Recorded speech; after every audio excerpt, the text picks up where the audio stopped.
That being the case, we need to have these systems in place in order to have a really, really robust quality assurance program, because I just do not believe that the best way to do things is in a reactive way, meaning, oh, we got a complaint, now we need to look at this. I want to be proactive. I want to catch things before a client even notices it, right? I want to be able to get things before it gets to the client's eyes. And so this is why we're doing these quality checks so frequently. And even that, like, you need to standardize how to do a quality check.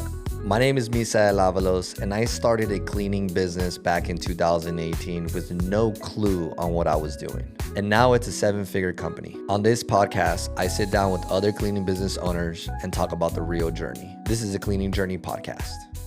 My name is Stephanie Pipkin. I am the owner and founder of Serene Clean, which is located in Western Wisconsin. It is the highest rated and the most reviewed cleaning service in Western Wisconsin. We have 3 locations, and my cleaning business is all about incredibly high standards, very strong workplace culture, and we are really involved in our local community because it is a very rural area that my business is in. The first location I started, it was in a town of 5,000 people. That is where our main office is. The second location is 10,000 people, and our third most recent location is 50,000 people. So we have reached this level in very rural areas. So that is something I'm very proud of, as well as that we've done this in a rural area. That's amazing. We got a little bit of a conversation before we started, and I'm just so excited about this interview.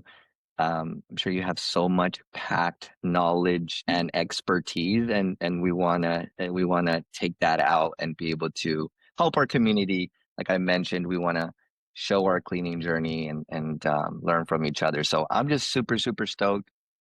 You've done some amazing things in a very short period of time, and that is just from what I know. I'm excited to dive into also your podcast, which is what's your podcast name again? It's called Filthy Rich Cleaners. Filthy Rich Cleaners. So go out there, check her out on that. So yeah, let's get started. So what made you, Stephanie, what made you start Serene Cleaning? Like, bring us into those early days. Yeah, absolutely. So to give some background for me, again, I grew up very rurally. I went to a small high school. I graduated with 44 people in my class. And from a young age, I had been waitressing, and that is the job I did through college. I ended up going to my local technical college and got an associate's in marketing degree. And then I continued to waitress. I paid my way through college. That was very important to me to be debt free throughout the college experience and just as an adult. And then I did start working for my family's company, and that is a small manufacturing facility, and I was their office manager. So I How old were you? How old were you so during that time? let's see, I started working for them when I was maybe, because it was a 2-year degree, so 18 at 20 years old, I would say. And so once I started working there, I continued to waitress. I always kind of had 2 jobs pretty much as an adult. And then I moved to a new town, which is Black River Falls. And I still worked at my parents' company, but I stopped waitressing. And I very suddenly realized, like, oh, this isn't enough money to actually sustain myself. Don't work for family. And I was like, I need to have another job. However, there were really no restaurants that I felt were a good fit for me, meaning like high enough volume to actually bring in the types of tips that I would want to sustain myself. So I then started considering other paths of revenue, and I was like, well, I like to clean. I could clean nights and weekends. So I put a flyer up in our local community center saying, hey, here I am. And nobody called. I was so shocked and surprised, but now I understand.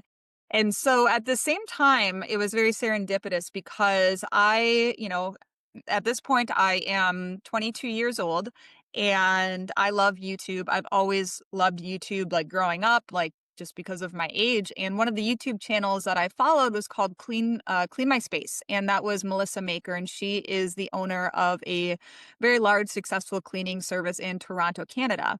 And that channel is very much geared towards homeowners, like making like how to clean your house better, right? It's not geared towards our industry. But all of a sudden, she posted a video at the same time letting her audience know, hey, I made a course for opening a cleaning business. And so it was just like stars aligning of I just tried and failed basically and got no clients or calls. And so I'm like, well, maybe I actually go the actual business route. And it was like $2,000, which was a ton of money for me at the time. But I'm like, screw it. I just feel very called to do this. So it was an 8-week long course. So I started it in February. 8 weeks later, here we come at April 1st, 2019. That is officially when Serene Clean opened.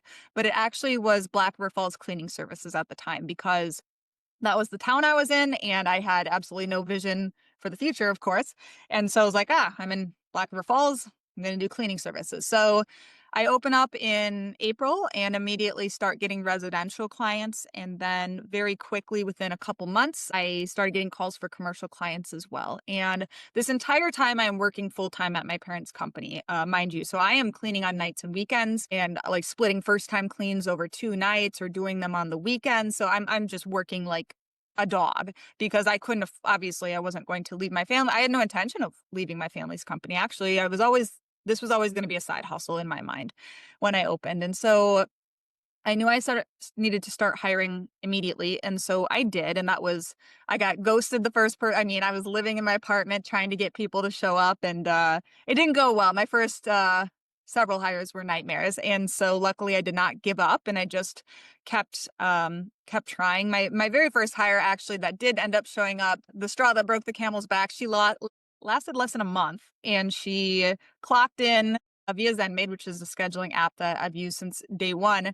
And she sat in the driveway for 4 hours and then clocked out. So she didn't clean the house at all. She just, and No way. yeah. So that was my very first staff member ever. And so that was my experience. And I'm just like, oh my gosh, like, is this what it's going to be like? But luckily I just kept hiring and, just tons of turnover, but slowly started getting people who actually stuck around. And actually in July, so just a couple months in, I hired Crystal, who she started as a part-timer, just doing nights, weekends, vacation rentals, move outs, that type of thing, very limited basis.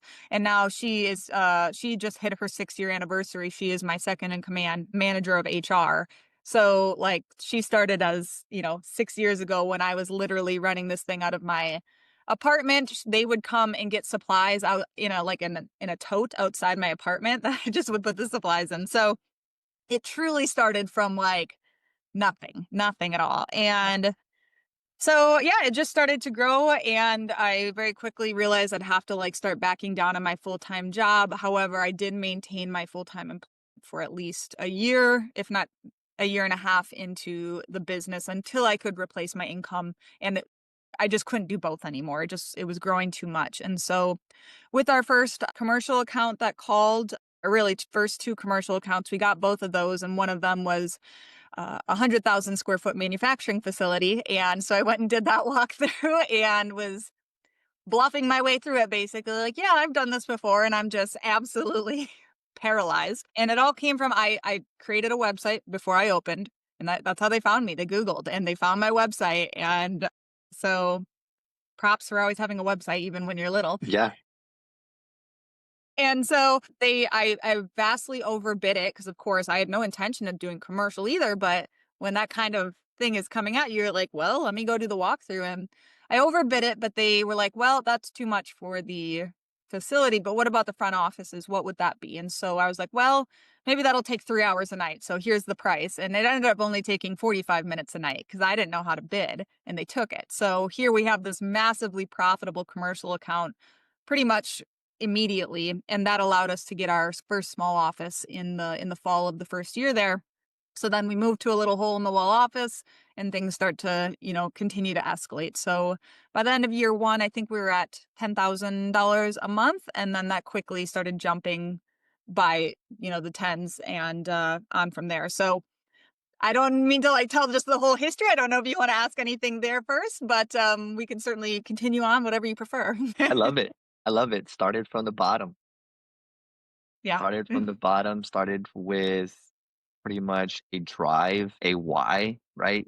You wanted more out of life, and you put that flyer out, nothing happened, you didn't get discouraged, but you did something very, very unique at a very young age, and that was invest in yourself.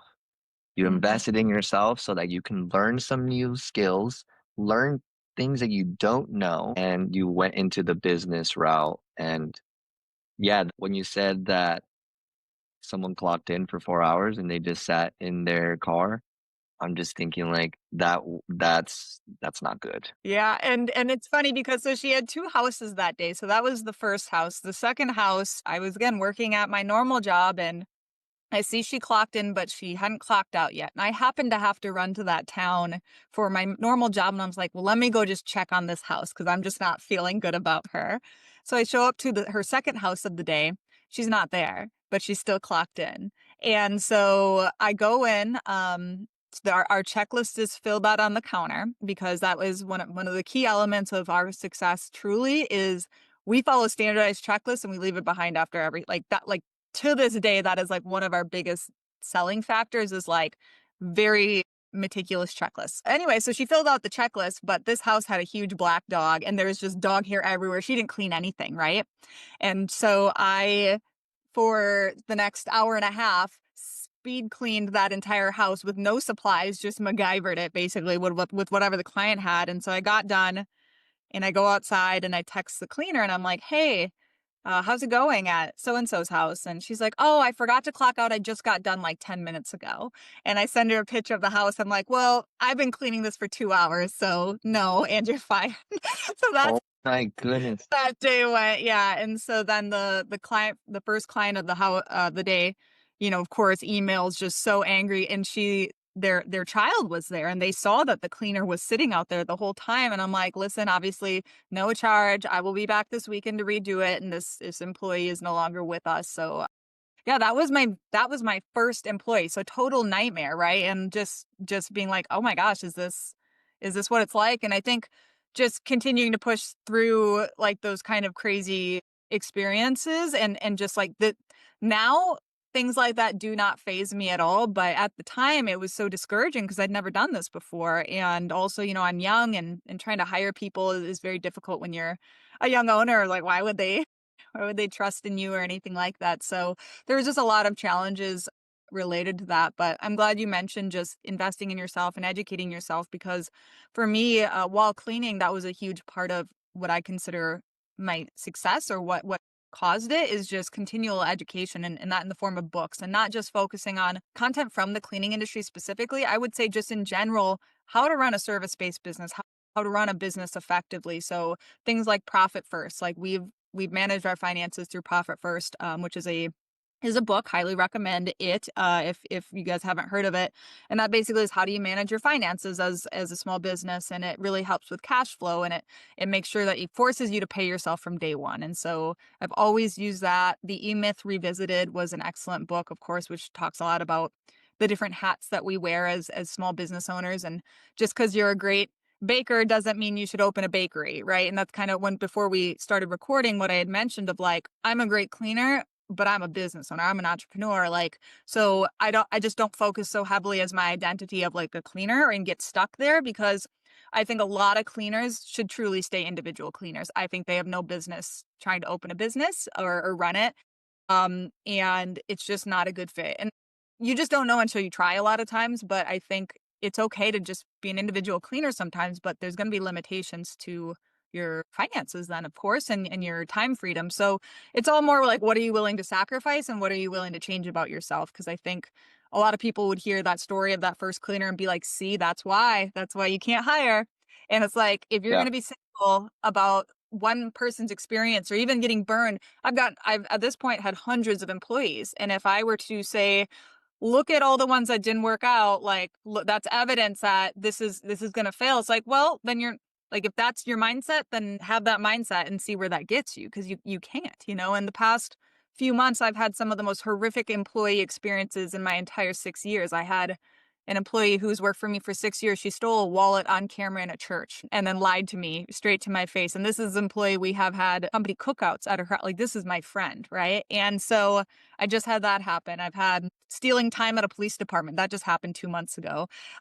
We had somebody fake doctor's notes on her own child and said that he had third-degree burns, and she falsified all of the medical records so that she could get out of work. Like, these are things I just had happen in the past 2 months. So those Wow. have me a little bit. But the point being is like, if like that's exactly what we're signing up for, is that level of human unknown behavior. And you just have to be able to roll with the punches and not be like, well, that happened, might as well close, right? Like, I'm not going to do that. Like, it's just, you got to learn from every single one of like, what can I put into place to hopefully prevent that? But at the end of the day, like, if people are going to be immoral or make poor decisions, like, you just have to have consequences that are appropriate for that and be willing and ready to like fire people when they don't align with their core values. And that's something I established right away in the beginning, was core values of family first, integrity, grateful, and positive attitude. Like, if a decision does not align with those three areas, or if a person doesn't align with those three areas,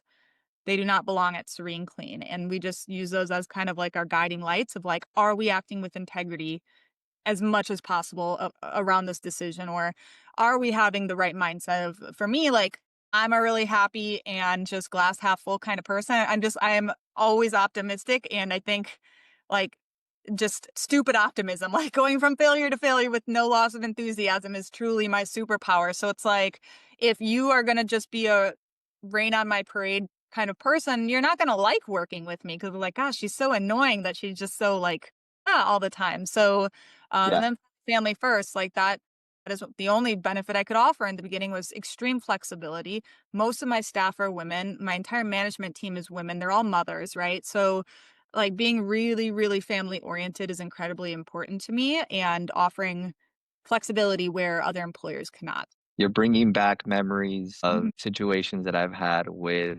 employees that were with me for 3, 4 years. You build that relationship, and it's a disappointment, you know? Yes. It can be. I've had both. I've had people that have Mhm. been with me for 5 years, and they're fantastic, and there's been some that, yeah, we had one employee that she was my best cleaner. She was very reliable. Clients loved her, and she was caught stealing prescription in one of our clients' houses, and the client started noticing that the prescription was missing, and they put cameras. And when they put cameras, they caught her, called me, and yeah, she lied to my face, and it hurt a lot because it was like, man, I cared for you so much. I work hard to provide you work, and you do me like this. You know, as business owners, we do learn from those instances, right? Even the tough, tough ones. But I completely agree with you that we could have given up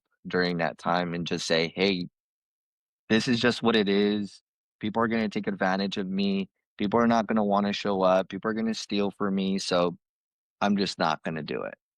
Yep. Right. At that time, you know, when you had those things pop, like these situations pop up, like what, what gave you maybe strength or your mindset during that time? So with these most recent ones, honestly, those were some of the like biggest forks in the road character assessments of us as a leadership team, and myself as a leader. I feel, especially with the theft one, because we so did not want to believe it was true, and we just hated that it was what it was. And so I remember I mean, it happened on a Friday that we found out.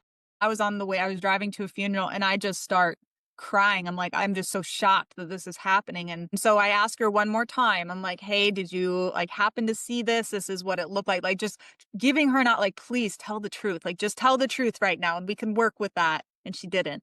And so we set up a meeting for Monday with her, and we play the tape, and there she is picking it up.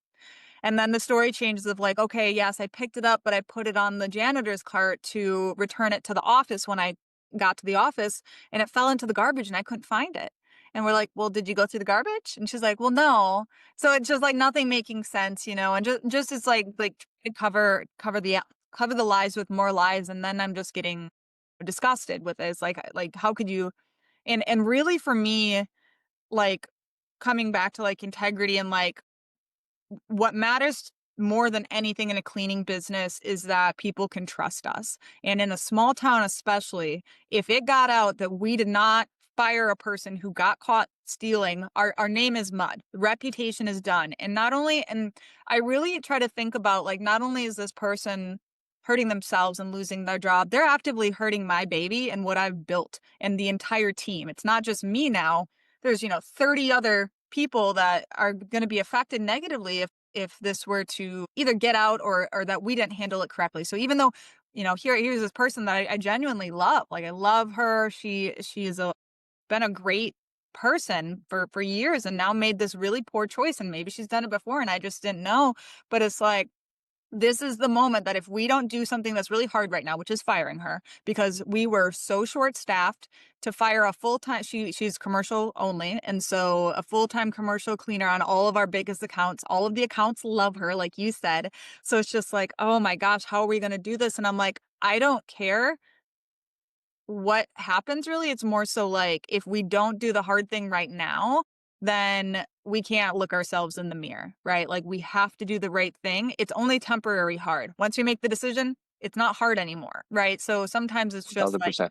it's like the next 20 minutes are going to be hard, but then after that, like, and now once you start making those types of decisions, you start to really believe in yourself and your ability. Like, I can do hard things, I can make hard decisions, I can do what's really challenging in the moment. And even though it's really simple, like firing somebody is really simple, especially when they've done something bad, but emotionally it's very challenging sometimes. And so all of these things in place of like, we're going to make it through this. We've made it through literally every other day of our lives and every other day of the business. I have 100% success rate at making it through, right? So it helps make me feel very confident in my ability to figure things out. And I would say overarchingly, that's one of my biggest like skills. I would say that has made me an effective entrepreneur and leader is I may not know everything. Obviously I don't, but I am 100% sure I can figure anything out. So like if you have like just you need to prove to yourself, and you already are, like anybody listening, they've figured, millions of things out over their life. So look at the success rate you have. So you're going to figure this out too. And that really helps me feel like confident and a little bit more calm, like everything will work out. Yeah. Yeah. That confidence is needed to Mhm. be able to reach newer levels of business. And I'm 100% with you. Have that confidence. Know that things will pass.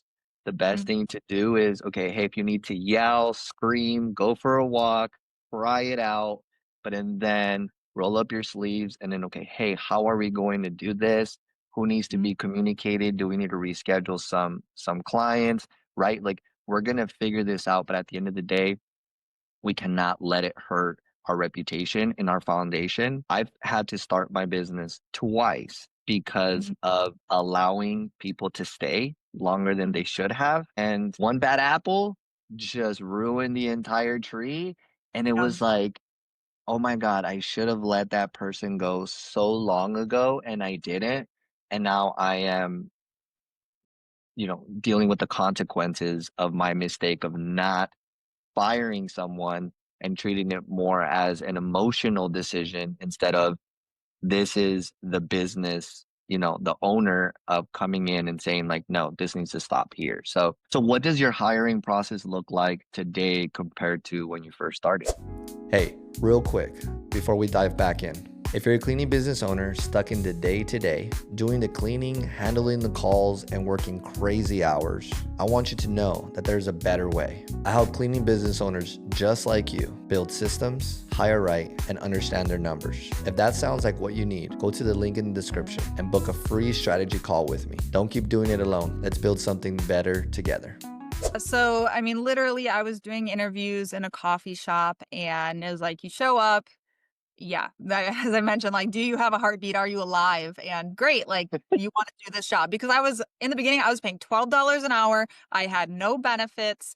I didn't have an office. I'm this kid, right? So it's like, why would anybody work for that person, right? Like, I mean, literally. So I don't blame me for having low quality candidates because why would I get high quality when I had nothing to offer? And luckily, I mean, all I can say is just straight up meant to be luck of the people that I found. Like I still have 3 people on my team who started with me in the first 6 months of business, and 2 of them are managers and one of them is my longest cleaning tech, and they're still with me. And so I don't really understand how that happened, but like the only thing that I could offer was extreme flexibility. They're all mothers, they're all very busy with their families, and so they couldn't find another job that would offer them that kind of flexibility to serve their families in the way that they needed to. And so, throughout the years, I started collecting more and more great people, but it was so much this place of desperation of like, okay, we've got appointments to cover.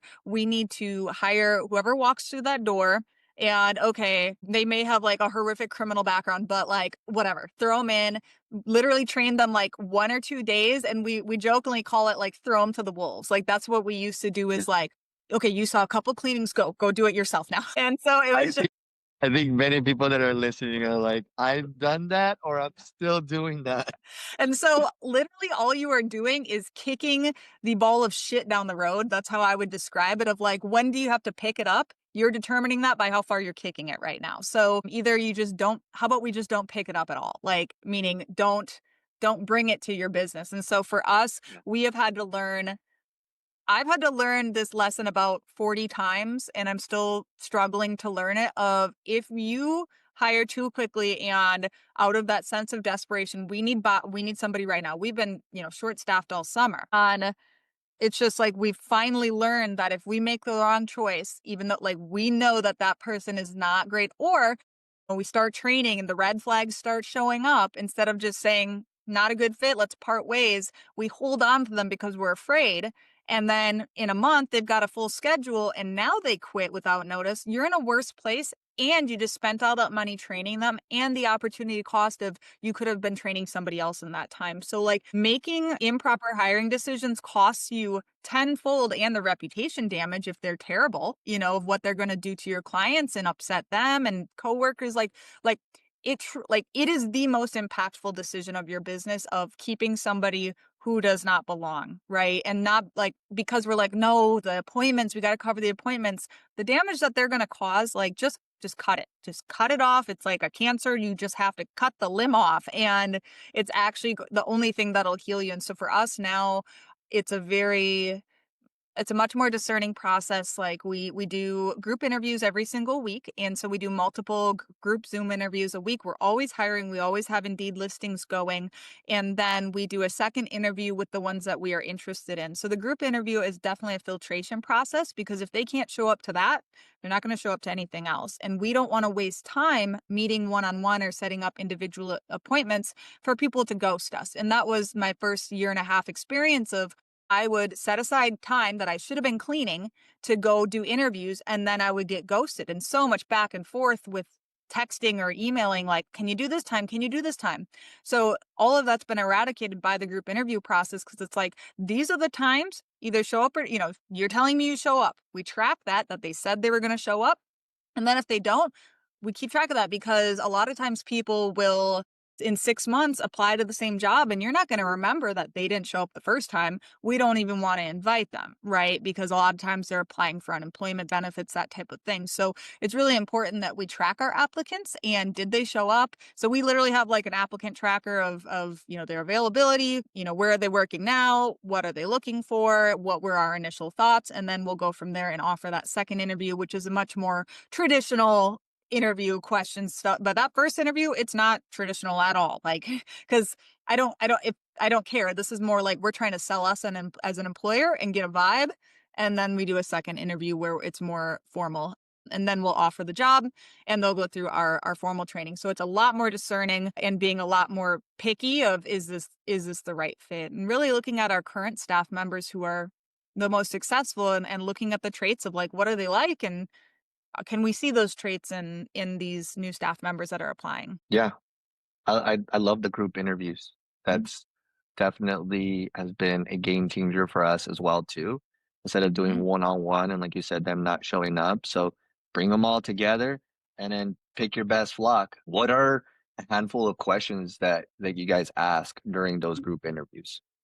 So really, we are pretty much trying to sell us and explain very implicitly what exactly the job is going to be like. So we actually have like a presentation that we show them, and I want to pull it up and I'll tell you exactly what we go over. So we have them show up and we go around, ask their names, of course, things like that. We go do a brief history of the company, and we go over driving expectations, considering that is one of the biggest detractors of obviously the cleaning industry is the driving. And so we want to be very, very honest so that if they're not interested, we just don't want to waste anybody's time. We again, that integrity thing of like, I don't want to waste an applicant's time if they're like, I don't want to drive like that. I want to go to the same place every day. Well, most likely that's not happening unless it's a large commercial facility, and that's very unusual.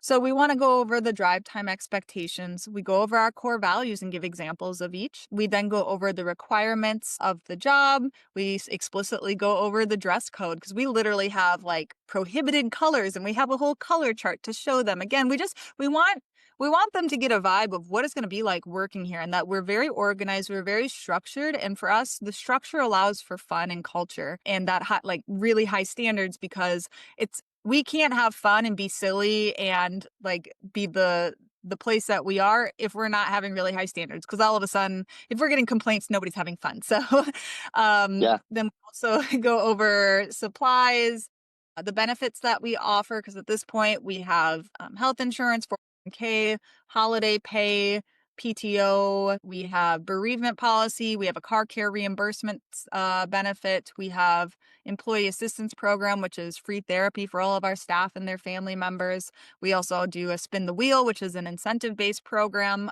for quarterly qualifiers if they have, no complaints, absences, things like that. And then we go through the pay and travel stipends.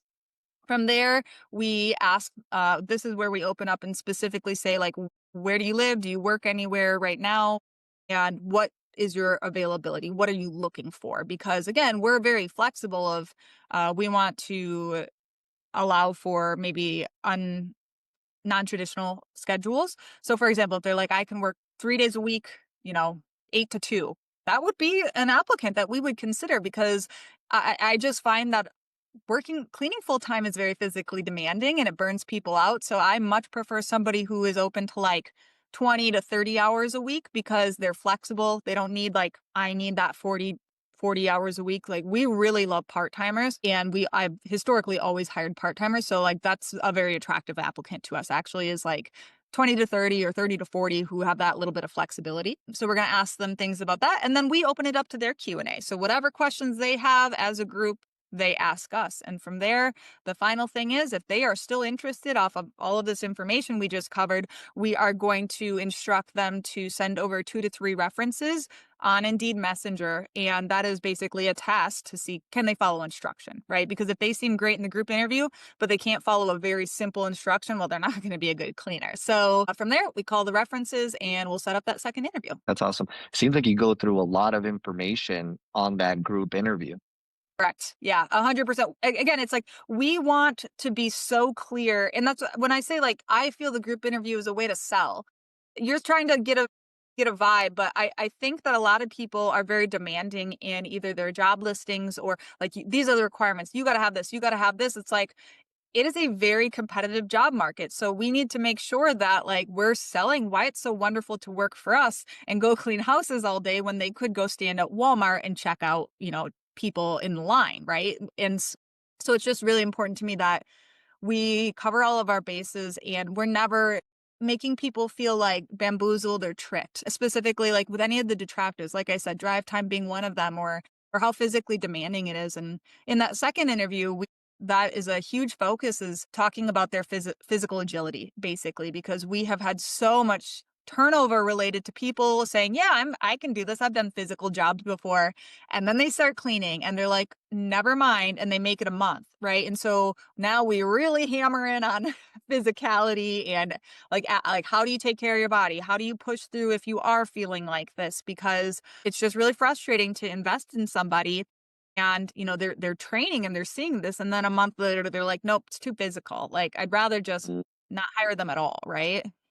So go through pretty much all this information, explain of who you are, your expectations, and the cleaner that you're looking for, so that then you can kind of just weave them out. So how do you, on that second interview, how do you pick the right people for that interview? So Crystal is my HR manager. She handles every aspect of this at this point. And so a lot of it is how are they communicating? We talk a lot about one of the biggest traits for us is being able to receive constructive feedback in a neutral manner. And because when I look at a lot of the failed hires or people that just are not good fits, you have to be able to take constructive criticism pretty much immediately, right? Because once you're in training, you're going to get feedback. We all do. And so we ask a lot of questions related to like, how do you handle that? And can you give examples of like where you've received feedback, et cetera, and things along that line. So when it comes to like picking them, a lot of time it is off of like connection and like, do they feel like they would be a good fit? What do they think of everything that we've presented to them? What do they think about our core values? Like, we're really trying to get a good just vibe feel. We do not care, but we actually prefer no cleaning experience at all. That's a detractor for us because they've probably been trained wrong. If they've cleaned in hotels, most likely we've had bad experiences basically because it's such a different level that getting them to our level of detail and quality is very hard. They try to rush, right? And so we much prefer no cleaning experience. I would say actually wildly enough about 80% of my staff and successful hires come from the healthcare industry at large. So whether they worked in as a nurse or they worked in nursing homes or CNA or whatever, they're used to very physical labor. They're used to long shifts. They are used to gross stuff and they are used to being unappreciated. So we can beat that, like, because I mean, we make everybody feel like $1,000,000 at Serene Clean. There is so much praise and affirmation. And just for like doing a job well done, basically, and really calling out and bringing attention to that. So if you have somebody who's worked at a nursing home, they work their butt off and they never get any positive feedback ever. And so they are oftentimes very burnt out. So yeah, my entire management team came from a healthcare background. A ton of my cleaners have been very successful. So interestingly enough, that if they're coming from that, we're very attracted to them. Yeah. Yeah. Recognizing our people. Very, very important. Very hard job to do. And the people that do the work to the standards that we expect them to do, the best thing that we can do as business owners is implement a system to give them recognition and praise. Yes. I'm really interested, Stephanie, in how you train the new hires for them to align with the quality standards that you're looking for. Because you mentioned that you guys have a very, very low percentage. Like you haven't had a complaint in 11 weeks, right? Yeah, we went. Yeah, this year we had an 11-week streak. It's very common for us to go months at a time without complaints. If I'm looking at like our tracker, we are at for the let me see here. I think we're at less than 0.5% historically of all time in the Yeah, history of the business. So yeah. yeah, I'm very, very, very proud of that. And it just continues to get better. And just as we refine our training process and our quality control system also is something I would say is the reason for this. So it's a multifaceted thing when it comes to being able to boast this level of quality. It's the training, having standardized checklists and very clear expectations both between the client and the cleaner, because a lot of times complaints come from improper communication from one of those places, meaning the client says deep clean and every company uses those words very differently. Like your deep clean, guaranteed it's different than mine, right? And so this is why Hmm. to spell out incredibly explicitly exactly what the expectation is. And then the cleaner filling out the checklist, it's like, okay, this is what I'm going to be held accountable to. It's very reassuring. And so having this like for us, the checklist is truly the foundation, the cornerstone of the entire like business. Like it's so important. And that's why I keep like hammering on it.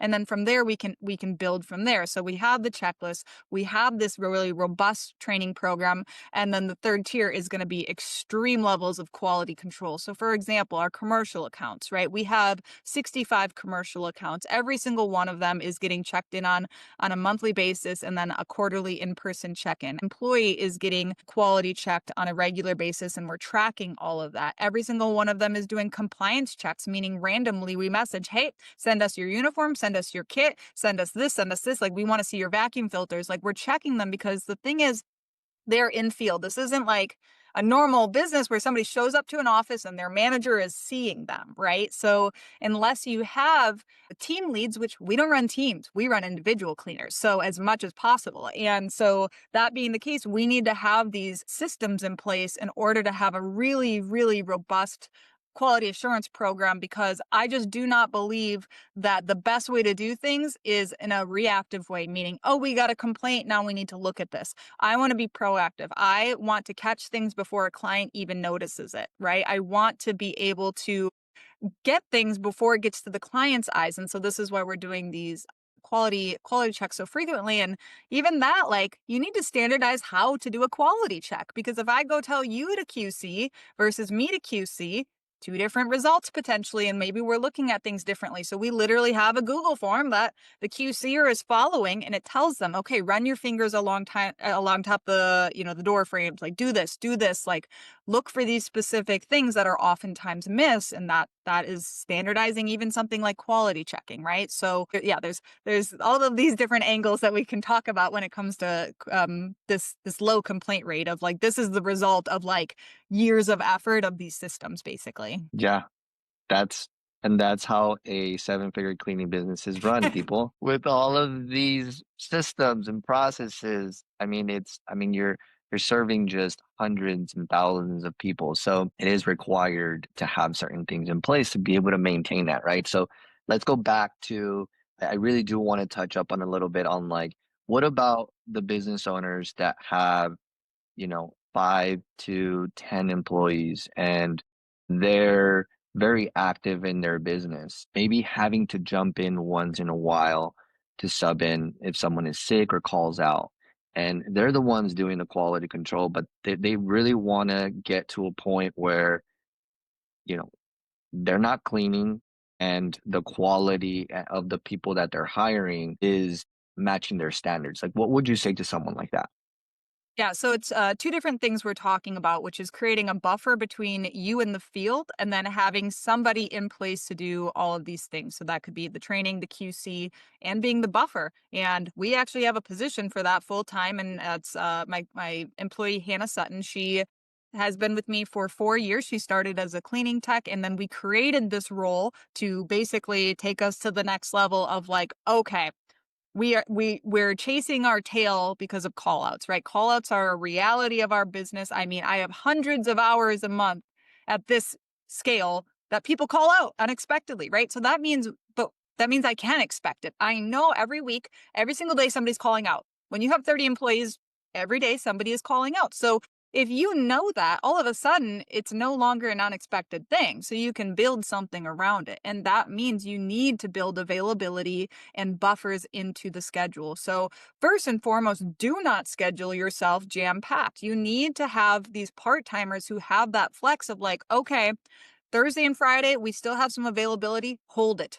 Be incredibly disciplined and hold it. And this is where the sales and marketing of it comes in, of like having a wait list and things like that, or just putting it out to your team. Hey, we didn't book 6 hours. Does anybody want off? And then, it can be a benefit that way. So that's why I'm so attracted to having part-timers, because they don't care if all of a sudden you don't fill their afternoon, right? And I know that sounds like you're missing out on revenue, but if I guarantee every single time you book yourself solid, you're kicking yourself, because all of a sudden you're getting back into the field because somebody called out, something unexpected happens. And so we have to plan for it. We have to have buffer built into the schedule. And so for Hannah now, she is full-time. She is full-time on call. She also is the trainer. And then she does all of the quality control for at least the commercial and really most of the residential too. And so what that looks like is, on the weeks that she's training, we hold other cleaners availability, because Hannah is not available to clean because she's focused on training. So we want to make sure that we hold availability. So that's just part of our day to day, is like, how much availability do we have this week? We know that we're going to have call-ins. And for us, we typically pick a couple days. We don't like to hold availability on Mondays, because if nobody calls in, we're scrambling on a Monday morning trying to fill appointments, or appointment slots, I should say. So instead, maybe on Tuesday, we'll leave 4 hours in the afternoon. On Thursday and Friday, we'll leave 8 hours of availability, right? Just so the goal is that we can push appointments, right? So somebody calls in Monday, we have no availability. You can push something to Tuesday. most clients are totally, there's going to be a client who's totally fine with that. So you can rearrange. So we're just trying to leave ourselves spaces to rearrange into basically and push them later into the week if necessary. So that's the number one thing is do not book yourself completely solid with no wiggle room. You are going to be cleaning. You either need somebody who is your buffer or you need to build that buffer in with your current staffing. Okay. So for us, Hannah does that. And then on the weeks that she is available, she's on call. She's doing QC. She's doing QC 100%. Or we also do something called continued education, where she goes with our current staff members for 8 hours of cleaning. And she is watching, observing, correcting, teaching. And these are cleaners who have been with us for years, right? Because as time has gone on, policies and ways we've done things has changed. And a lot of them have kept on to habits that maybe is not best. Like, for example, we stopped doing wall washing in the way that we used to, but all of our older techs were like, ooh, I feel like I'm not doing what I'm supposed to. And they continued to do the more extensive wall washing, which we just don't do it that way anymore. Correcting that and teaching them that. So there's always things for Hannah to be doing. And like 99% of the time she's cleaning because we have so many call outs. And so for you, listeners, you don't need a full-time on-call person and you cannot afford it most likely, but could you have somebody who you hire for full-time work? They clean, they have 20 hours of regular clients, right? But then the other 20, they're on call and that's your overhead is that 20. And then most likely they're going to be cleaning anyway, so it's not going to be overhead, but you just guarantee them that income so that they are confident in you. And for you, okay, then you have a wait list. And that's where we focus on sales and marketing so that nobody called in. Sally's available on Friday all day. Okay, let's go and ask this client if Friday would work, right? Tentatively. And we say, hey, if nobody calls in, it does Friday work for you. And that's the kind of things that we do because managing the schedule and managing availability and all of the things that I'm talking about, this is like the thing you will always be dealing with. There's no way to automate this. There's no way to automate this. Every single day, like clockwork between 6 and 8 a.m. is people calling in, clients canceling, things need to happen very quickly. And this is where a VA can come in really handy. Or for us, my executive assistant, she's in a time zone ahead of us. She is like preparing these things so that when we walk in the office, it's like, okay, here are all the things that need to happen. And I don't handle any of that. Of course, I don't handle any of the daily operations, but all of our listeners are in that place right now. So this is the types of things that are happening on a daily basis. So build yourself in that buffer so that you are able to do that. It's very clear of what you're saying that you first of all, you want to take yourself out of the field. That's what you want to do. Step one, what can I do to not get myself back in? Right. Mhm. And what you did is you created buffers for specific days so that you can move cleanings if needed.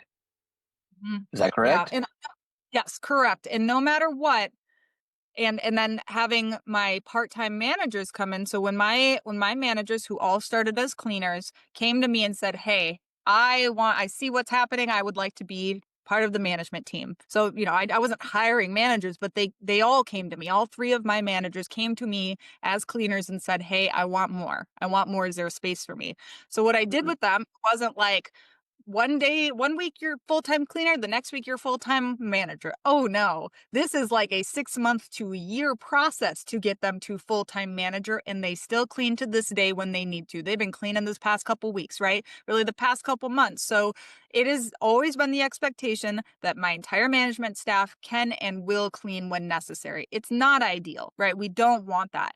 But at this time now they are the buffer in combination with Hannah. So for you guys listening, if you have somebody who you're like, this person has administrative potential or maybe field manager potential, like they could train, they could QC, they could help with inventory management. If you don't want them touching your books and your clients and stuff like that, if it, like you're not comfortable with that, totally understand. There's still a lot of work that has to be done in the business, of course, that they don't need to see that sensitive data. They can still take stuff off of the owner's back. So what I would do is take somebody who has this potential and like, okay, let's aim for 10 hours a week where they are not booked cleaning and they're going to work on this stuff. And at the end of the day, if they have to go clean in that 10 hours, now you're taking on their admin work, which is still much more preferred than you cleaning because it's just so hard on the body. So this, like, we're creating a barrier from the field to us with these different methods. So that's the most likely scenario for our listeners that's going to be practical,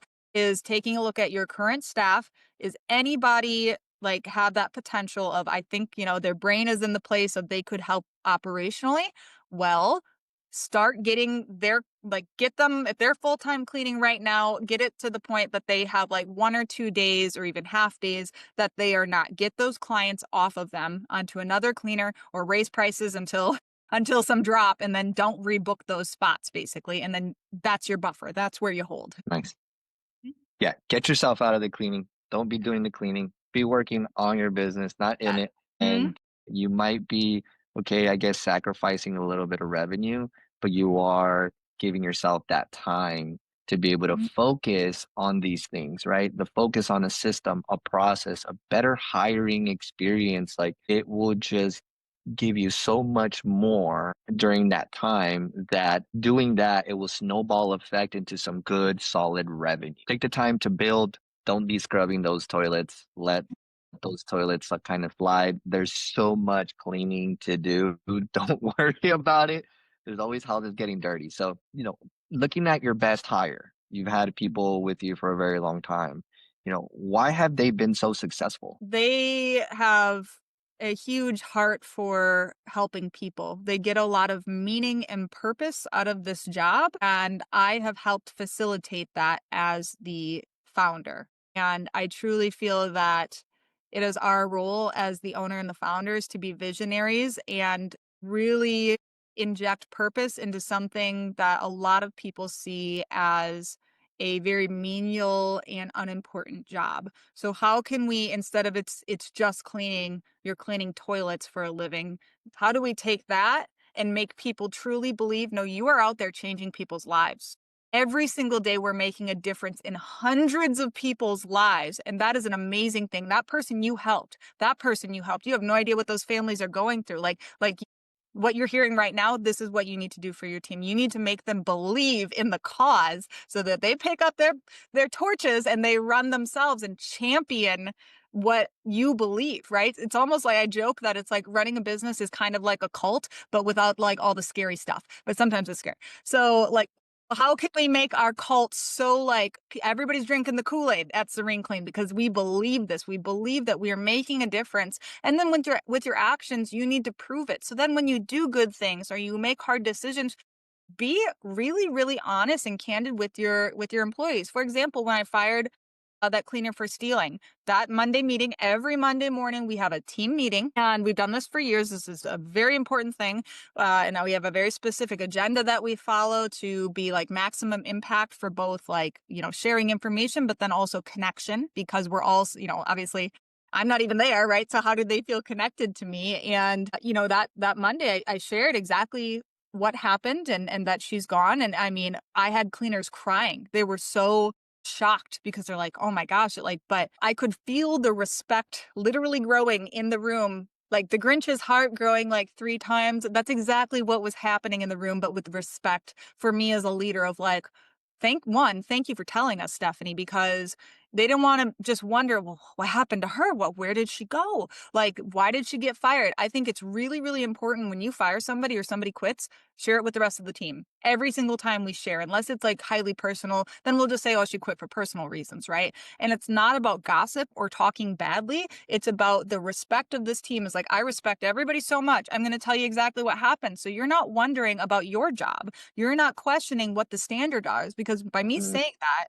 it was saying, hey, we fire over stealing, and we will fire somebody who has been here for 4 years and is such a part of this team. It's almost shocking to think that we're not going to have them here anymore. But it's just this line in the sand of like, oh shit, they stand on business and they do the hard thing. And that's what I mean of like that mutual respect growing and then sharing it. So I'm just a really big proponent of being candid with your team, but also being really discerning. And what I mean by that is, if you are feeling really chaotic and panicked, or like, oh shit, the money's bad or whatever, don't tell that to your team, right? coming back to the confidence, like they need to be confident in you as a leader. And that means don't just blurt out everything you're afraid of to them, right? You need to have a certain level of presence about you. And this is coming back to that visionary of like, they need to believe in me and they need to believe in what I'm trying to do here. And if they don't believe in you, why would they follow you? Right. And so back to your original question, why have these people stuck around? They drink the Kool-Aid, they are carrying the torch. They understand and they know I've taken like the loyalty is there because I've taken care of them. I have continually increased wages. We've added benefits over the years. They just got their Christmas and July bonuses. I share every month what donations we do. We do tons of free cleanings. We donate to local nonprofits every single month. And employees choose that. That's like another culture thing. Since day one, employees have chosen a monthly nonprofit that's local to us and the business donates to it. So like there's so much about Mm, like what we do of like the proof is in the pudding. We walk the walk, we talk the talk.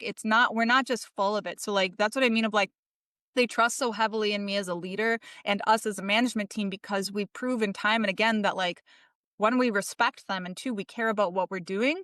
And when we make mistakes, we fully fess up to them. If I mess up, like we share as managers, we always share like, oh, we screwed this up, or like, oh, we didn't have the notes right for you. That's why that complaint came in. That was on us. That wasn't the cleaner, right? And so I just think like I know I keep repeating the word respect, but it's like that's what all of this is about, and that feels really cliche to say, but like I respect my staff members so much that have stuck around, and I've proven to them that like I reward loyalty greatly. And if you are with me like on this journey, like I'm going to one consider what you think very much. Like we ask what they think all the time, but then we are going to continually make this a better place, right? So like Stephanie could pocket, I don't know, 30, 40, 50,000 more dollars a year probably if I chopped off a manager and then also didn't do all this other stuff. Like no bonuses, no more benefits, like screw all that, right? But that would like that's not the point for me. Like Serene Clean is like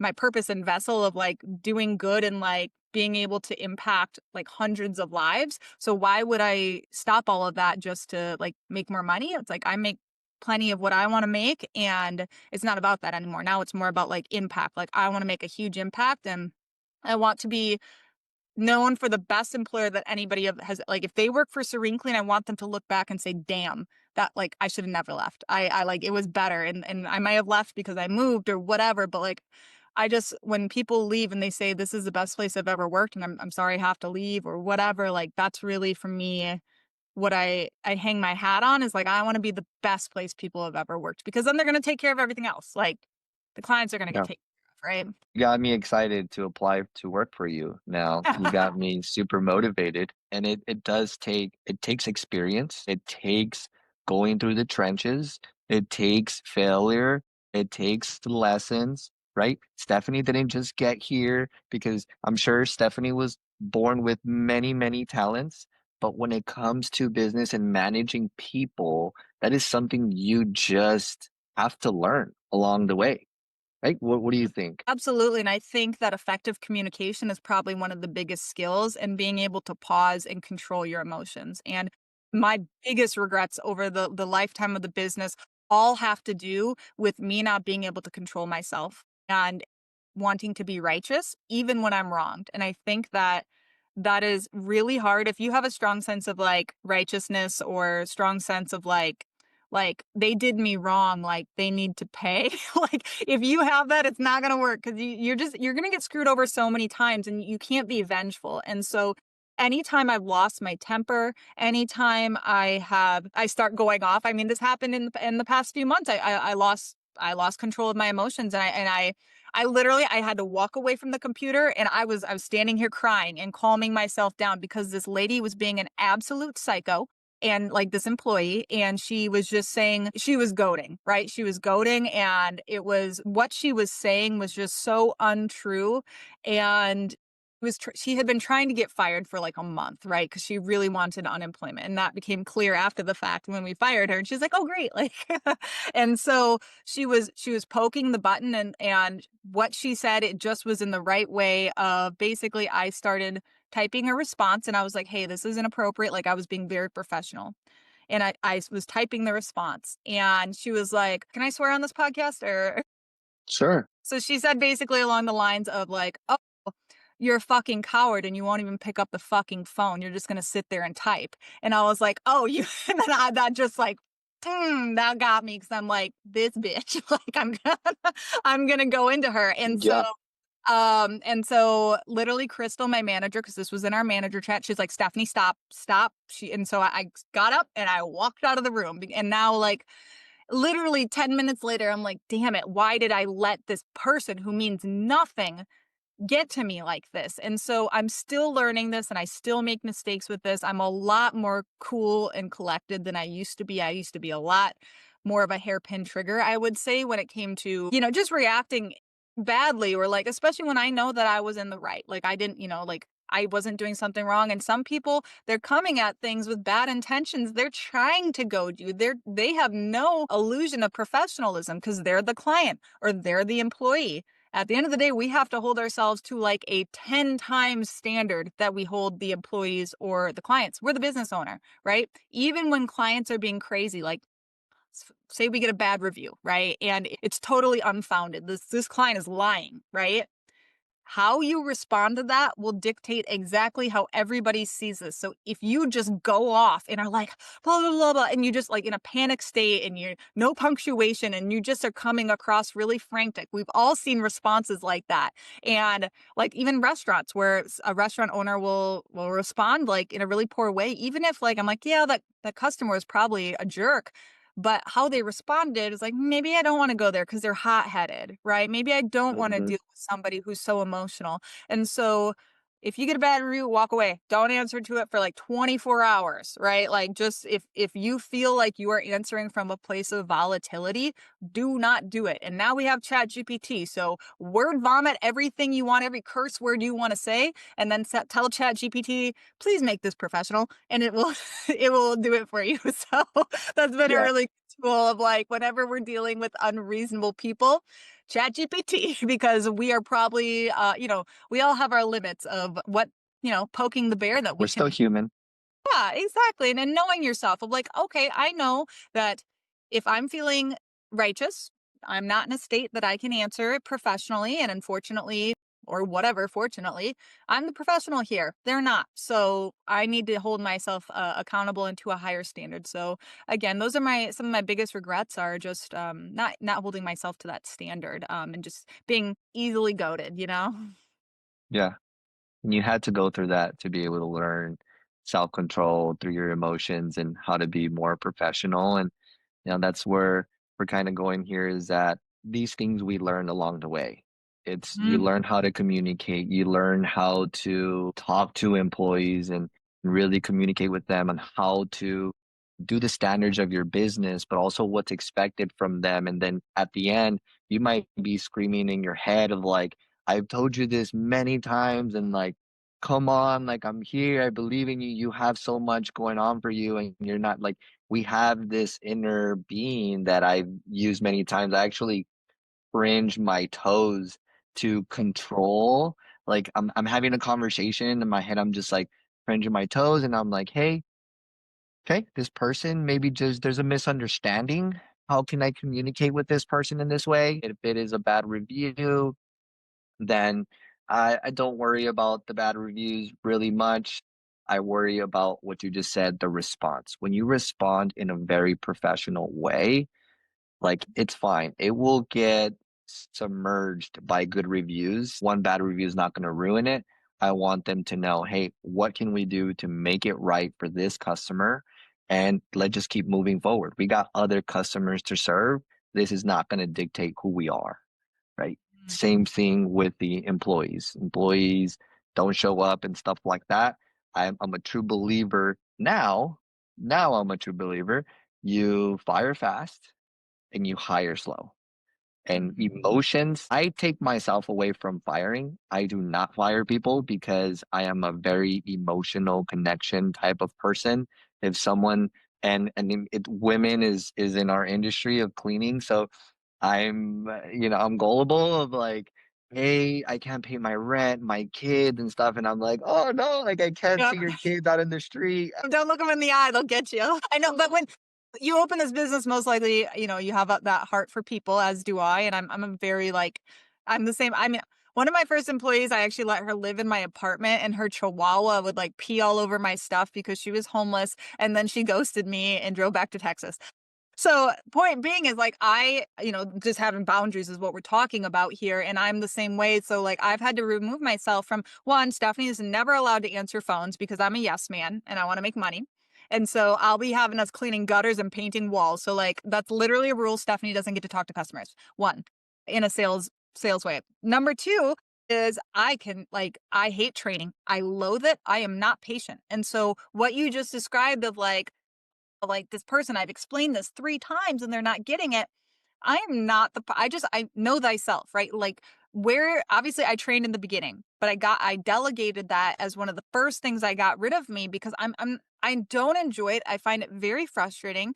And for me, it's like I was like born a good, I was raised, my dad was military. We had our weekly chores. It was a white glove inspection. I just know how to clean, man. Like, and so if you just don't aren't getting it or you're not seeing it, then I get really frustrated of like, how do you not see this? And that's not the right mentality to be a good teacher. And I just know this about myself of like, this is not going to be good for anybody involved. So Stephanie doesn't train anymore. So really looking when you are starting to delegate the administrative work or any of the operational work of like, what do you hate the most? Well, get that off of you. But make sure you know how to do it. For example, bookkeeping or anything else, you need to know how to do everything in your business so that you don't get taken advantage of or embezzled, right? Yeah. So the end of the day, I could jump in and do any role in my business. I'd be a little rusty on some stuff, but the point is nobody's pulling the wool over my eyes and taking advantage because I think that happens to a lot of owners, especially with other managers or again like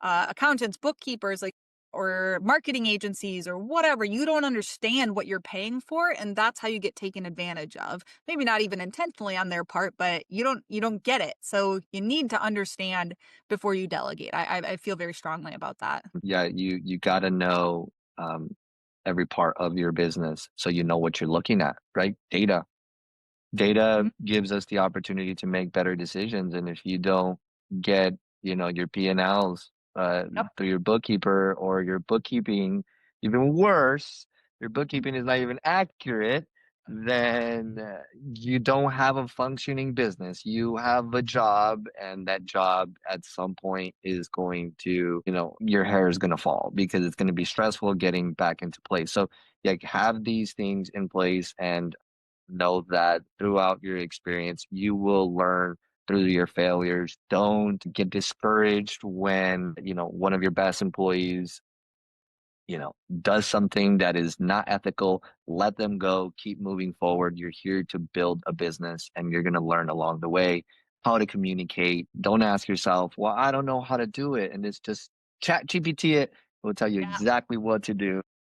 And what we're touching on right now is like we're talking about personal identity as the owner, and I think that this is an area that a lot of us struggle with, especially okay, if you've never ran a I started at 22. I had never done this. Here coming from, being a waitress, an office manager, I definitely had some skills there that way, and then my marketing degree. So that was the trifecta of like, okay, I'm gonna get this thing off the ground. But to get this thing off the ground to where Stephanie is right now, like, yeah, sipping margaritas whenever she wants, like I had to learn so much. And if I sat there and said, I'm just not good at math or I'm just not technical, I'm not tech savvy. I talk to so many owners who say things like these words, identity, right? They identify as somebody, I'm bad at math, I'm not good at sales, I'm not good at marketing, I'm not good at managing, I'm not good at cleaning. I am not good at dealing with complaints. Like you're saying these things and you're like making them a reality by saying them because you're basically, the Atomic Habits by James Cleary. That's a great book that talks about like voting for the type of person that you want to be with and identify. So if you say like I'm trying to quit smoking versus I'm not a smoker anymore, right? Like those two things have a different level of power over you. So if you are saying things along the lines of oh like I can't track, I'm not good at that. Spreadsheets, I'm bad at spreadsheets, right? Like Yeah. it's a self-fulfilling prophecy. You are defeating yourself. Use it, don't tell yourself those things like, okay, I'm not so sure about this, but I'm going to figure it out. Coming back to that confidence in one's ability to figure it out. Because again, like I didn't know how to do any of these things, but I'm Yeah. confident that I can figure it out, especially now with Chat GPT. And I love that you touched on that because literally the past year has been like explosive for us when it comes to, even, just refining things and really honing in on things, or, completely coding a drive time calculator, right? Like I just did that last week. I don't know how to code, but with ChatGPT I do now. And so, I vibe coded in like a whole thing. And so it's just amazing now that we have these tools in place. So it's like it doesn't matter if you're not good at this. Like I was setting up Facebook ads. I'm no expert on paid advertising. We haven't really had to do that, but I wanted to do it for applicants. And so okay, ChatGPT, pretend you're Alex Hermosi and you are an expert on Facebook ads. This is my goal. This is what I want. Run me through exactly how to set this up. Mhm. What do I need to do? Like that's literally what I do. So it's like, I used to say, like, "How did I do this?" Well, I Googled it. Well, now I ChatGPT it. That's literally my answer. Like, "How did Stephanie get here?" Well, I was willing to Google and try. Yeah, yeah. Willing to learn, willing to hit your face, fall, get a purple eye, nose bleeding a little bit, but clean it up. You get back, you get yourself back up and you keep moving forward. I want to touch on those beliefs that you were saying. You will believe what you say. And one of the biggest things, that created the spark of me starting the cleaning business is my mom cleaned for 39 years and she was the housekeeper. And I grew up in clients' houses since I was little. I have scars from hitting myself. I have one instance where I was jumping on a customer's bed and I fell and I landed on the vacuum. And now I have like a scar in between my forehead here of a vacuum. So, I was raised in the cleaning industry. And one of the things, you know, eh, my story is just so much bigger, how it started. But, I asked my mom, like, hey, if you died, what would happen to your business? And she was like, well, they would just hire other people. And it's like, well, why don't you hire people to do the cleanings for you? Well, nobody wants to work. Nobody wants to work these days. Nobody wants to do this. Nobody wants to do that. And then it's like, well, hey, yeah, a lot of people do want to work. Like, there's this huge Literally, unemployment.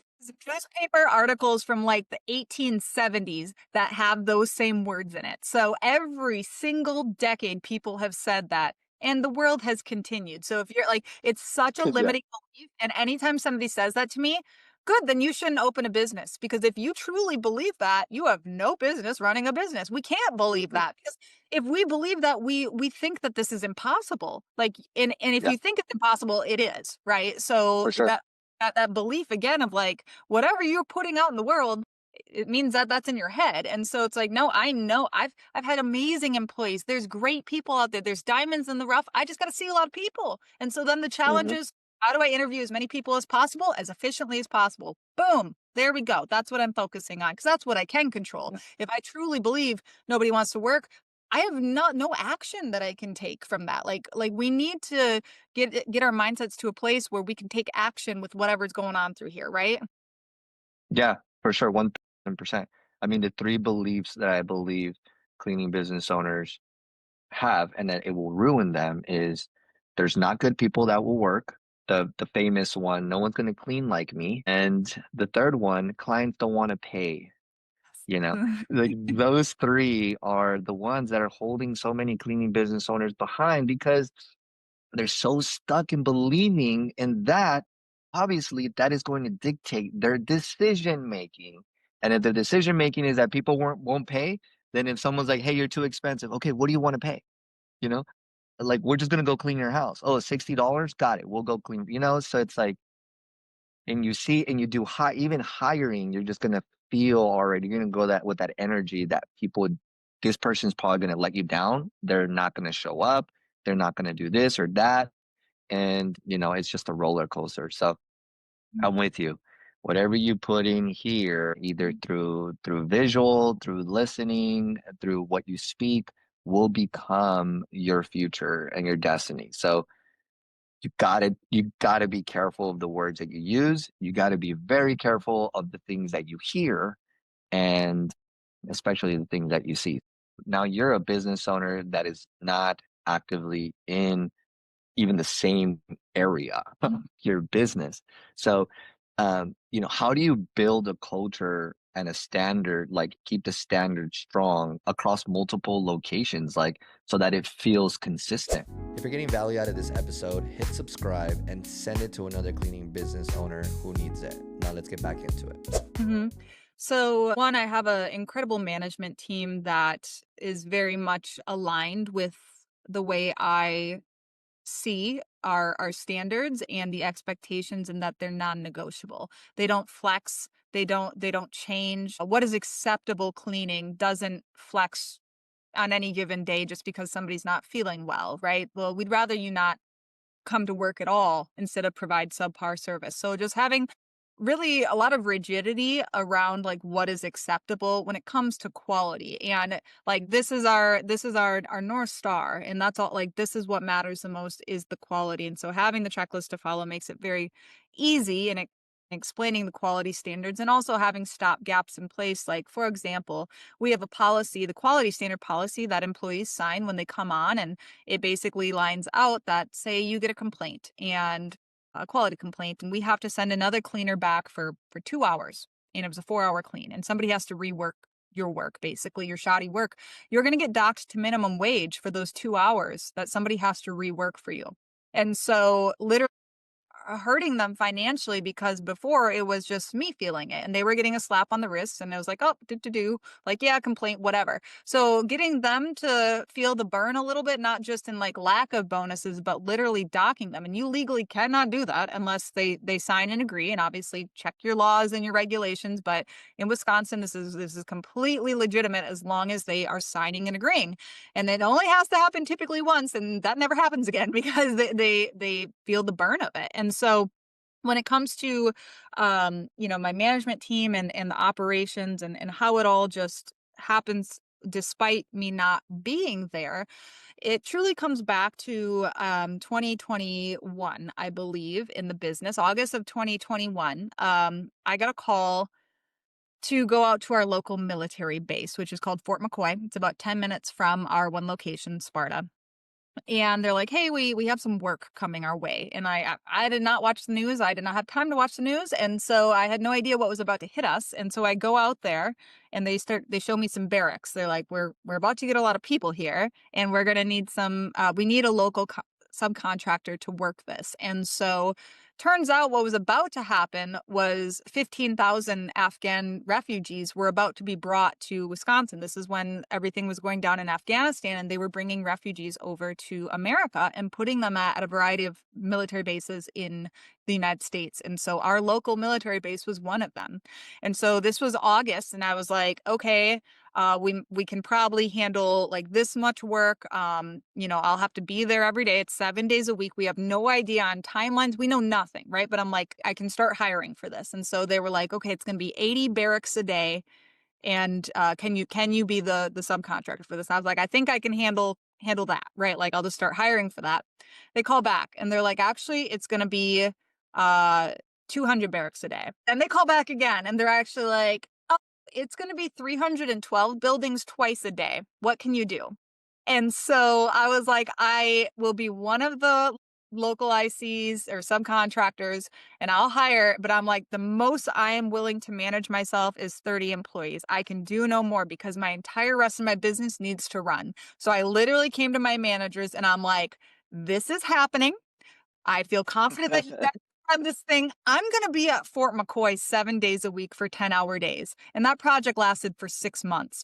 So I literally was there every single day. The first couple days, I was sprinting between barracks, cleaning them myself. These people had bullet wounds in them. They spoke no English. It was a bunch of children. They're totally traumatized from what they just came, and we're cleaning the barracks that they're living in. And it took over 110 janitors a day to take care of this project. And so I was one of the companies that they used for this. So that ended in February of 2023, I think. Yeah. I don't know. I get my years are a blur right at this point. But basically it lasted for 6 months.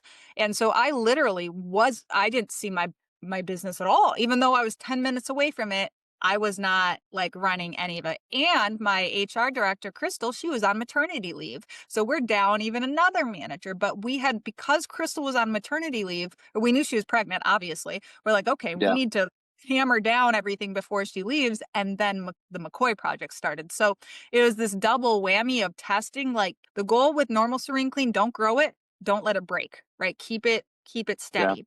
And they ended up actually growing the normal Serene Clean clientele base. So it was really just impressive of like, this was the ultimate test that my managers can run this thing without me in the day to day. And it really showed all of my staff members too, like, oh, Stephanie doesn't need to be here. They got used to me not being there because I was at Fort McCoy. And obviously I would connect to them when I could, but I was just Yeah. so chaotic and running around doing that. So the our revenue, our monthly revenue ended up swelling to $315,000 a month during that project. It was $1 million project. It was absolutely, I mean, I think I aged like 40 years in 6 months, but I learned a lot, and I realized like government contracts or something else. It's just they literally Googled me. Like I got that $1 million because I was on Google and I had good reviews. So get your reviews. So I can't tell you like how to get these accounts. Just Yeah. be ready for opportunities when they arise, and be willing to say yes. And just, perfect example, do you think I knew a damn thing about any of that? No, not at all. But I just was like, let's go. I wasn't going to say no. And we've said no to large projects before, but that really taught us like, whoa, we are so capable of so much more. Like it was just it that really gave me a lot of confidence in my abilities to like problem solve and deal with like I was way in over my head, like 100%, because all of a sudden you're answering to the military and their standards. And like during COVID, like it was height of COVID, right? Like it was just so wild. And all these people, they weren't vaccinated for anything. So my cleaners are getting fully Tyvek suit up because we are having to go into quarantine buildings because they have scabies, they've got COVID, they've got tuberculosis, they've got chicken pox. Like here I am suited up in Tyvek, and there's 50 children speaking Farsi following me around. They don't know how to use toilets, right? Like they do not use toilets over there. And so you walk into the bathroom and it's an explosion because they're crawling on top of everything and going in the showers.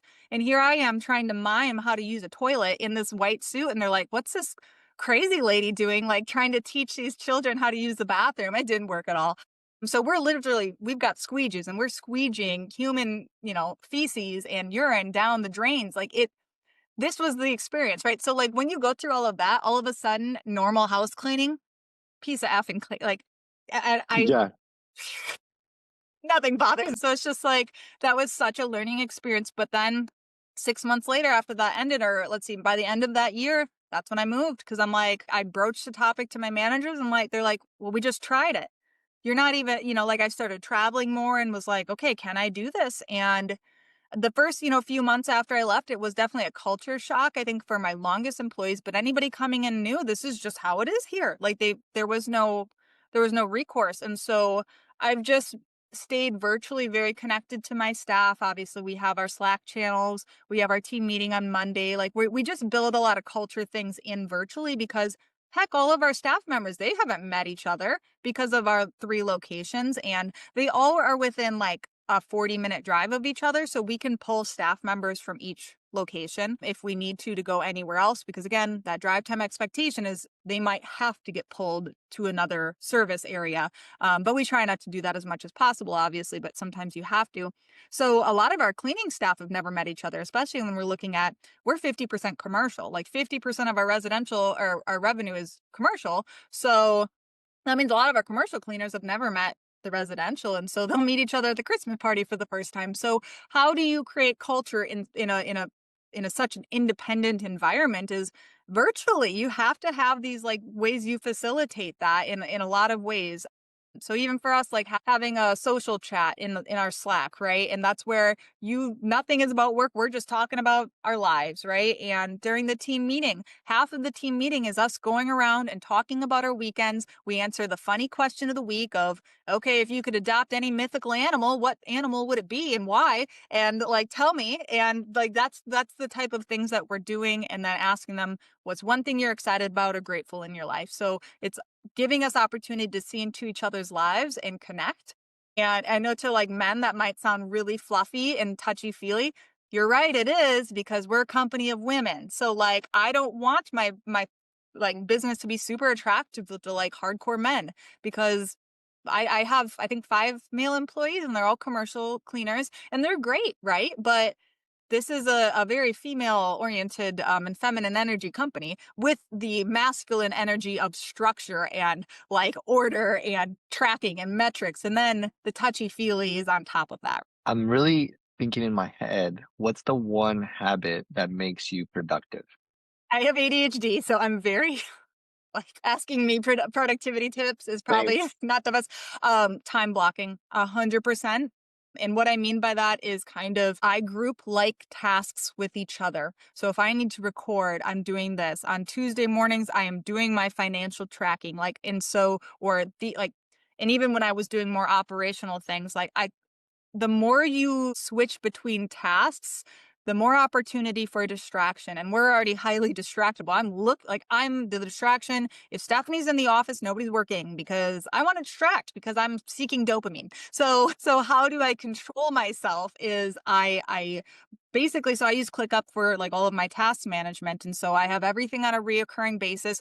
Nothing gets left up to remembering. Literally nothing to the point of like I mean, I used to have a task that would repeat that says, eat breakfast before you sit down. Because guess who? I should probably put it back on because I have had a few handful of crunchy beans today and it is 3 in the afternoon because I forget to eat. And so, literally, when you need like reminders to do that stuff, like just don't judge yourself. Put in things that help you. Just take all judgment of like, if you need to be told to brush your teeth or whatever it is, like just do it. There's no judgment. If it makes you a better operator, who cares, right? It's not anybody else's life. And so I've had to just kind of remove all like shame and judgment and definitely still get really frustrated with myself when it comes to like productivity even though I mean most people probably would think I'm a super productive person. You're probably like, "Oh, she's got to be such this operator." And I really don't feel like I am.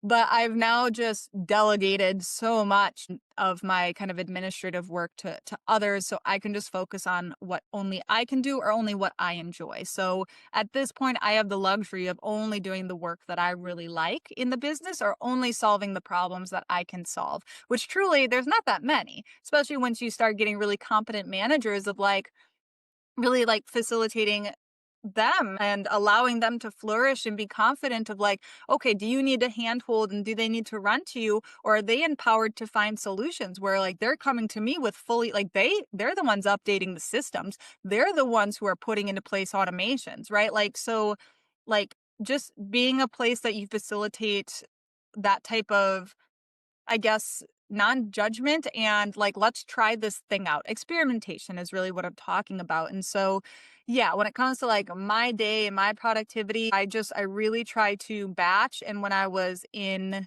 the operator mode, it was more like putting hats on. That's what I would describe it. Like I have my sales and marketing hat on for the next hour. This is all I'm doing, right? Unless a burning fire happens, meaning a client or a cleaner is like freaking out and you need to deal with it, you're going to get constantly pulled away in the beginning, right? Where, okay, all of a sudden you had this perfectly formulated admin day, you got to go clean now. And the longer you get huffy about it, and don't accept that this is just the nature of it, the worse you're going to be off because you're just going to have this really bad energy. And I mean, I'm telling myself this because that would happen so many times of like, that would ruin my whole day of like, I had this perfectly planned out, productive, office day or working on the business. Then I got to go clean and I'd be so pissed. Right. And it's like, well, that's why we need to come up with what we talked about. And it's just going to keep happening if you don't come up with a solution for it. So if this is the biggest problem for you is getting pulled away and back into the field, guess what problem we need to solve for? That one so you can create the space for yourself. And then honestly, for me, it was getting up really early before anybody else was expecting anything out of me. Like when I was still working full time at my parents' company, and then I was also cleaning, right? All of a sudden, guess who was getting up at 4 a.m. to work for 3 hours on the business while doing the estimates and doing my follow up emails and all of this stuff to make sure all of that was happening. And then into the late evening, I am invoicing, I am doing all of my bookkeeping. Like that is just the reality of like, if you are not going to pay somebody else to do that, you are signing up for a lot of sweat equity, blood, sweat, and tears. And either it's got to happen somehow, and that either means you give it to somebody else or you're doing it. And those are the only two options. So pick your poison basically. And so just I found very early mornings the most likely time, because at the end of the day, if the chaos of the day took away my plan, at least I had those 2 solid hours where I made progress and it actually felt like progress, right? So yeah, those were kind of the things I did in the beginning for sure. I don't, there is no alarms. I have a very relaxed and pleasant life now, so it's all good now. But I don't do that much now. Yeah, yeah. Hey, if you're going through it, have fun Mm, because, get in the have fun being in the trenches because there will be a point where you won't be there anymore and you will low key kind of miss it a little bit, but yeah. and then you'll see what you currently have been built you've built and you're like, nope, I don't miss it, but I learned so much in the way. And for those of you that are really listening, like there are because I can really relate to you, Stephanie, on like just the productivity part where I I sometimes feel like, how am I doing what I'm doing? Like so many people might think like I have things in order, I have things in place, but sometimes, I'm just like, I don't even know what I'm doing. I'm just really putting the right people in place. I'm being the visionary. I'm being the person that is creating a process, a system through the feedback that I receive through people. So if you're listening, there are here 2 seven-figure cleaning companies, owners, that they just went through it. They still probably not as productive as we wanna be, but we did put in the work. Put in the work. We did what Absolutely. And I'm just what's standing out in my mind right now is if a problem keeps repeatedly coming up or you are having to do something manual over and over again, how do we erase this from existence in the beginning in the first place? And we are automating things, right? We're utilizing software. So all of a sudden, a lot of times it felt like I was so productive because I was having to do so many manual processes, where now it's completely automated. So it's like it's just happening seamlessly, right? And that's where it's like utilizing softwares. Like I know so many people, they're sending out appointment reminders, right? Like they are manually texting out appointment reminders. It's like, what the heck? Like, why are you doing this? Right? Like, how, like, that may just take you 10 minutes a day, but it's something you are having to manually do, right? Like, and that should not be. We have softwares for this in place. There's so Yep, much, related to software that I could go on and on and on about software or automations, and just making it so that no longer do we have to have physical hands on it. Or okay, we're having the same problem. You need a policy change. You need your customer guidelines to reflect this, of like, you keep having this issue where clients keep doing this and you're getting angry at them. Well, clearly we need to build something in place so that this doesn't happen anymore. Of like, okay, they keep thinking that whatever, or we keep losing keys, right? I literally had a bank key this is how we lost a bank key. My most embarrassing key story right here. So well, actually, same bank. I locked myself out of it one time. That was really embarrassing. And I didn't have myself, like, yeah, so that was embarrassing. But this one's worse. The cleaner stopped at her house before she stopped back at the office to drop the key off. She just got done cleaning the bank. She ran into her house real quick, left her car in the driveway. Her car got stolen out of her driveway with the bank key in the car. And all of it. So now I have a key to a bank. Luckily, it was not labeled, but that doesn't make the client feel any better, in the hands of a car thief, and her car ended up showing up at the bottom of a river. So, not sure what the purpose of that was, but like that was so embarrassing, to go to a commercial client and say, "Hey, client, I so terribly, like, this is so bad. Like, this is the most embarrassing thing I could say to you. It made us look like fools," right? And so, how do we eradicate that? All of a sudden, now we require our clients to have lock boxes on site. We don't deal with keys, right? Very few clients do we deal with keys. So it's like, okay, can we just erase this problem altogether and get creative? Okay, now no residential clients. We don't hold any keys for residential clients. It solved that problem because keys were such a nightmare for us. We were having to run them to different cleaners, or they would forget to return them to the office, or the schedule would have to change because somebody called out and they grabbed the key the day before trying to be proactive, and now the sick cleaner has the house key, and now all of a sudden we're running around trying to, like, it's stupid, right? Is what it is. And so how can we just remove this altogether?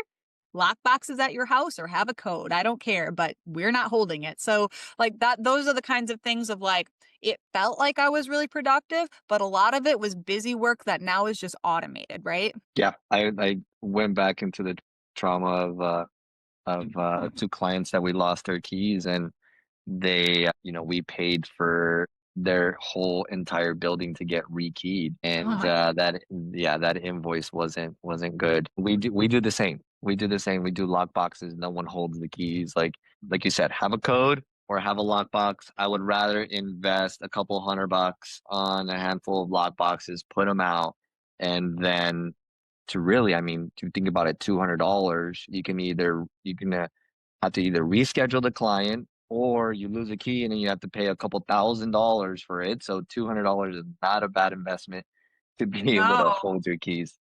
the embarrassment of it all, like The it embarrass, just yeah, is mortifying to have to go through that. So it's like, just take it out to begin yeah. with. So anybody just starting out, like this needs to be a policy so you don't do what we just have described. So when you look back at your journey so far from starting Serene Cleaning and building it to now a seven-figure cleaning business with multiple locations, very impressive. What's the one lesson you hope every cleaning business owner takes away from your story today? I think that we are all so much more capable than what we believe, and that just not allowing overwhelm to make you quit, because I think that a lot of people get incredibly overwhelmed at the sheer amount of work, and business ownership is not for everybody. But if we've chosen this path, it means that we need to just have like, the book, The Ultimate Sales Machine, Chet Holmes, great book. If you want to get into commercial, he calls it pig-headed enthusiasm. You need to have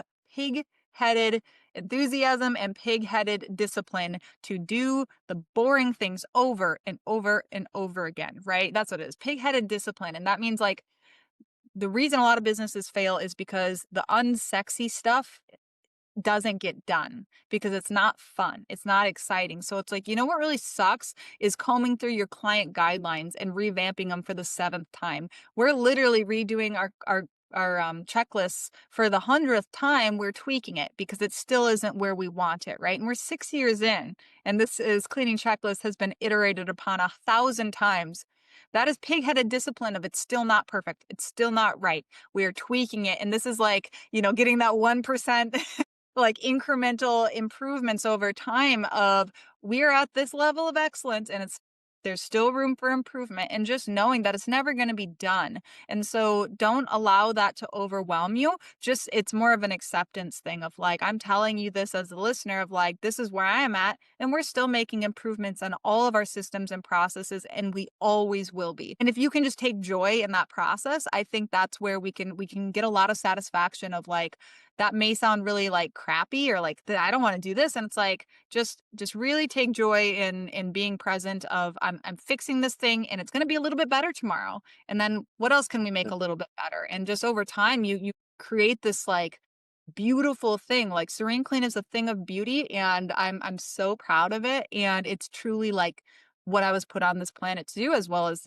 teach other owners. So I feel just I'm so proud of it, and I couldn't be proud of it if I wasn't so it's good to have these high standards, but just be patient, and Rome wasn't built in a day, one bite at a time, right? Exactly. Exactly. Love that. Well, Stephanie, thank you so much for sharing your story and your wisdom. Your journey shows us what is possible when you focus on quality, the right people, and those strong systems. So, everyone listening, take these lessons to heart. So, if Stephanie could scale this cleaning business to a seven figure, you can too. So, just listen, write some notes, and remember that if you fail, just get back up and keep moving forward. So, thank you again, Stephanie. I appreciate you. Thank you so much.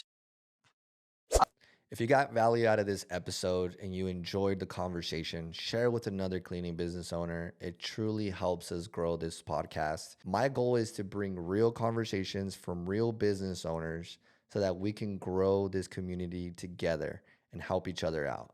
So if you really like this podcast, subscribe, and I'll see you on the next episode.